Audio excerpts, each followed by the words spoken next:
My father was an amateur astronomer, and I can't remember when we didn't have a telescope, some kind of telescope in the house. And I'm talking, telescope on the tripod that was about 4 or 5 feet high. And he would take this telescope out and show us Mars and Jupiter and Venus and various stars.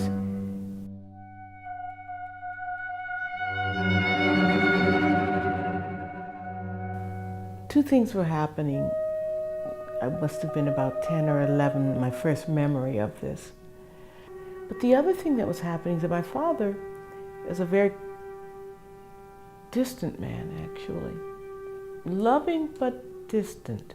And as a child, you wonder, you don't see the loving as much as the distance because but he could be very quiet, he could go quiet.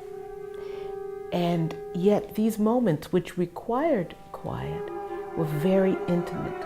When he showed us the stars, something so far away, I felt closer to him than I had ever felt.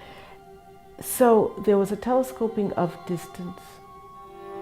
And then when I wrote poems about my father and his telescope, my father's telescope and Anti-Father, or A Father Out Walking on the Lawn, which are all about my relationship to my father, time enters in because when I wrote those poems now, I was an adult, I was older, I could look back on this time that I didn't quite understand as a child, but paid attention to.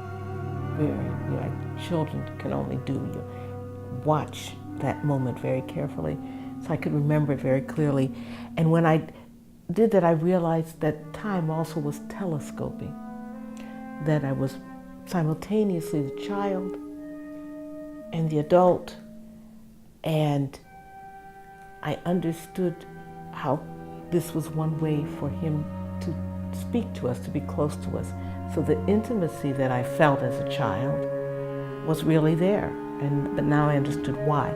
So this telescoping of both the distance up and the distance to my father, as well as time, it all becomes rather Einsteinian, I guess, in that moment.